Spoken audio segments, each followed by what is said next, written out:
Sonic, the heart of your system.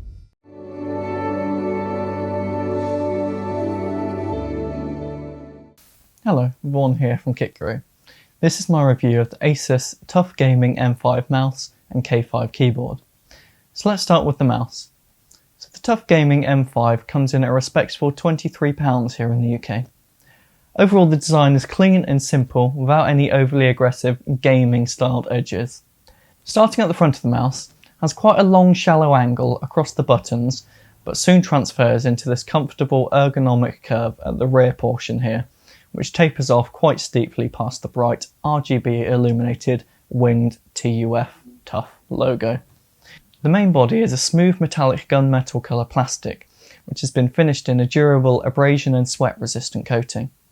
It's a fairly symmetrical design, lacking that lean to either side, as it is listed as an ambidextrous mouse, although the forwards and backwards buttons here are located solely on the left hand side. These are a slightly rougher textured plastic than used on the main body, with a light inwards click. The more forwards of those buttons being slightly longer and featuring these three raised lines. Over on the opposite side, there is a section in the same material which features the TUF Gaming branding. Directly underneath on both sides, there is a section with this unique stylized design to provide extra grip. In the centre towards the front is where you'll find a fairly simple plastic and rubber scroll wheel with these horizontal grooves set in for additional grip over the tactile bumps when rotating. Just behind this is a V-shaped DPI switch. Note that this is a 2-setting switch for 2 customizable DPI settings. The secondary setting is designated by this orange light. The cable of this mouse comes in at 1.8 meters long, and it's using a smooth, non-sticky rubber that doesn't seem to be very flexible, though I have had no issues with it binding up or catching on anything. Taking a look at the bottom of the mouse, we can immediately see the 100 to 6200 DPI optical sensor here, which features a 1000 Hz polling rate. Secondly, we see 3 high endurance Teflon feet, 2 at the front and 1 larger one at the rear, which I have seen rated for 250 kilometers of travel. The build quality on this mouse is surprisingly sturdy for the size, weight and materials used. There's no flex or rattle, and it feels solid in the hand all over. The left and right click feel great to push in on those tough duty on-on switches, which are rated for 50 million clicks. The DPI range I find is more than adequate for gaming use. My standard personally is 1600, and I have the alternate set to 3000, which have both been extremely accurate in use. The maximum 6200 is way more sensitive than I think we'd ever see use for most cases. The lift off for this mouse is just a few millimeters, and it is non-adjustable. I do find this mouse to be on the smaller side for my slightly larger hands, and thus for me most of my palm sits on the mouse mat and not on the mouse when using my standard palm grip. Also, both my ring and little finger are relegated to the far side of the mouse.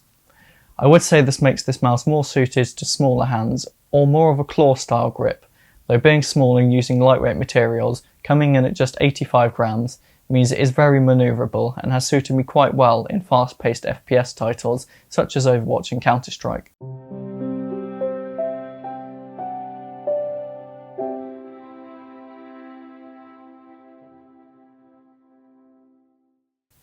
These TUF Gaming peripherals are customizable using the ROG Armoury 2 software, so let's head into that now and take a look. So we have a fairly well laid out user interface. We can see your selected device here, then these 4 tabs for mouse, macro, sync and stats, and also your selected profile in this left hand section here. In mouse we can rebind any of the buttons to any other button or macro. The next tab under mouse is performance, where we can adjust those 2 DPI settings with these bars in 100 DPI increments. The polling rate is also configurable between 125, 250, 500 and 1000 Hz. We also have angle snapping on or off, and finally button response between 4 and 32 milliseconds in 4 millisecond increments. The last option under the mouse tab is lighting. Now we have 4 predefined presets here: static, breathing, color cycle and reactive. We can pick the exact color, saturation and brightness, and also the actual LED brightness.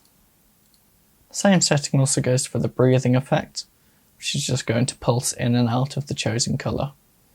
Colour cycle is your normal rainbow effect, which is just going to endlessly loop through every colour, and here we can only adjust the LED brightness of the effect. Lastly, we have reactive. It's going to keep the light off until you press any of the buttons on the mouse, at which point it's going to pulse the selected colour and then slowly fade back out. Over on the macro tab, we have the utility for recording custom macros by hitting this record button, making your desired command, and then hitting stop, and then save, at which point you can designate this macro to any of the buttons on the mouse in the previous tab, like I mentioned earlier. I have found though that my recorded macro I have here, bound to the mouse back button, which I used in Overwatch, didn't actually work, and thus rendering the back button non-functioning until I rebind it back to its default function. Hopefully this will be fixed in a future update, as I'm personally yet to have any luck with this feature. Moving on to the next tab, we have Sync. Now this is going to be for syncing your selected lighting effect across your other connected RGB enabled Asus devices, such as the TUF Gaming K5 keyboard I have here, which I'll get onto later. For the last tab, we have Stats, which when we hit record down here, is going to continuously monitor the quantity of mouse clicks, distance travelled, and keystrokes in a sort of heat map here, ranging from purple at 100 up to red at 9000 for your most used buttons. I'm personally not 100% certain on the usefulness of this, though I'm sure it will be to someone, and it's quite an amusing addition to the software. So overall, I'm quite impressed with this mouse. Although it's quite small for me, that could be seen as a plus point among the market of larger gaming mice, especially if you have smaller hands or do prefer that claw grip on a lightweight, manoeuvrable mouse. With its excellent durability, it does really seem to live up to its TUF name. When you consider the price, I'd say it could even be a great option for a travel mouse. It would certainly be great with a laptop when you're on the go. Now let's move on to the equally resilient Asus TUF Gaming K5 keyboard. This full-sized keyboard comes in at around £70. This recent entry into the Asus TUF Gaming lineup features what it calls neck brain switches across its 104 RGB illuminated keys and 4 dedicated media keys, which Asus claim give a crisp tactile click coupled with a quiet, soft cushioned touch. I'd have to say I personally can only partly agree with that statement, as the key press seems to have a slightly rubbery depress before the actuation over its 3.7mm travel distance. And although it is on the better side for non-mechanical switches, there is still plenty of noise from the key presses as the cap bottoms out, despite the bouncy cushioned feel, as I'll demonstrate here.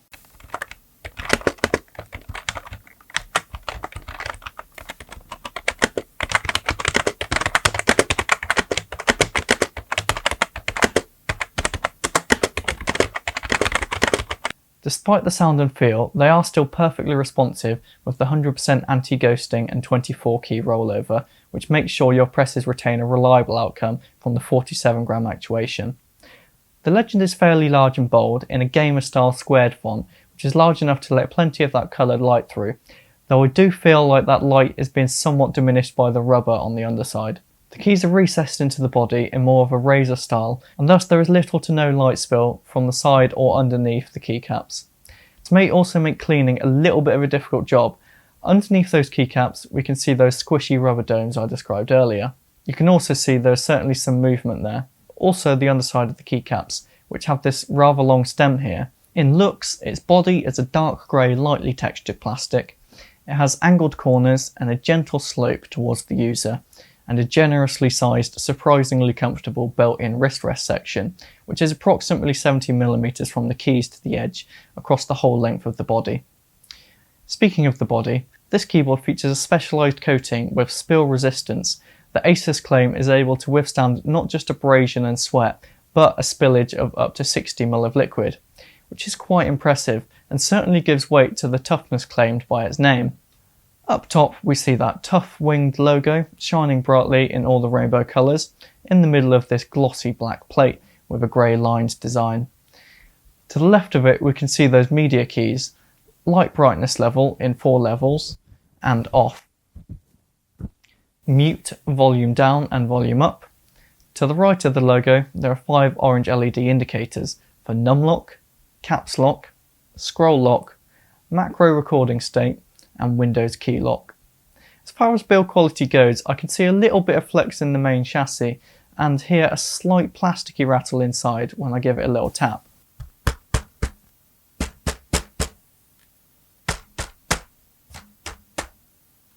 Most of the keys are fairly wobble free though, probably down to that rather long stem I showed earlier. We can see a little bit of lateral movement, but it's not enough to distract when typing. However, saying that, it does seem to be built and assembled very well. The fit and finish in terms of assembly and materials is exactly what they intended. If we flip over to the rear side of the keyboard, you can see it has a fixed rubber cable here, which is 1.8 meters in length. Just to note, there is no USB pass-through from this keyboard. On the underside, we can see the 2 large flip-out feet, which give plenty of extra angle to provide a little more comfort when typing. These feet are the same type of plastic as the body, and they have these large grippy rubber sections where the feet meet your desk. I haven't found that they fold themselves back in when moving the keyboard, like I have with some others. We can also see 4 more rubber pads at the base of the wrist rest section here. And lastly on the bottom is this large glossy black TUF logo. Back up top, it's worth noting that there are extra functions you can activate with certain button combinations. Function and Windows key will disable or enable the Windows key. There are 3 programmable profiles that are selected via the function key, and one of these 1, 2, 3 and default keys right here on the lower side of the 1, 2, 3, 4 keys. You can also switch lighting modes via the function key and the left and right key, which will switch through the standard illumination effects. Lastly, this keyboard features an on-the-fly macro recording function by hitting the function and right-hand Alt key, as shown here, to start recording. You'll know it's recording by the blinking M light in the top corner here. Then you record your command, and you hit the same key combination again to end the recording. Then you choose the button you'd like to map that to, and you're all done. If you do manage to make a mistake, there is also a reset to factory settings command by hitting function and escape.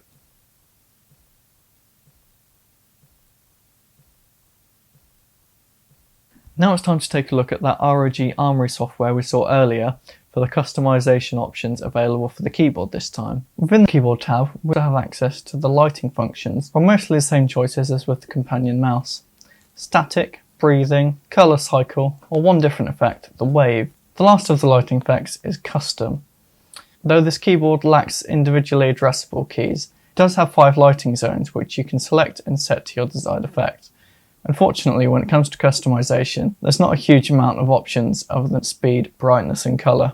I will say the customizability is significantly more limited than competitors like Razer or Corsair. There's no layering for effects, for example. The last 3 tabs are Macro, Sync and Stats, all of which are exactly the same as I showed earlier with the M5 mouse. Both the TUF Gaming K5 keyboard and M5 mouse are also controllable via Asus Aura Sync, although I could not personally get that software to work on my setup, so I can't fully comment on that feature. Although, from seeing others use this, it does seem to be a great way to ensure all your RGB enabled features follow the same colour scheme, provided they have a way to interface with your motherboard, that is. So to sum up this keyboard, I think it's certainly an interesting addition to the market, and it seems to have the right features when it comes to durability. If you're looking for a keyboard that's going to take a few accidents in its stride, I'd definitely recommend taking a look at this one. It's also nice to see the ability to control the majority of the available functions on this keyboard without having to dive into the software. Asus really seem to have hit the mark with the durability aspect, but for those features you are going to be paying slightly more than competitors' MechBrain or membranical keyboards. If you're looking for a long-lasting mouse and keyboard setup for around £100 together and you're not fussed about tactile mechanical switches, I think this is a worthy contender for your money. You will of course find links to both products below, and if you enjoyed this video and found it informative, then consider supporting us by giving this video a thumbs up. You can subscribe for more informative, honest content, and if you want to be informed of the latest video, you can hit the bell icon. Other ways to support us are by checking out our Patreon account. You can purchase cool merchandise by following the link to our merch store, which we will have in the description below, and keep up to date on social media with the Facebook, Twitter or Instagram, or if you'd like to join our Discord server, the info for all of which can be found below. Thank you for watching, that's all for today.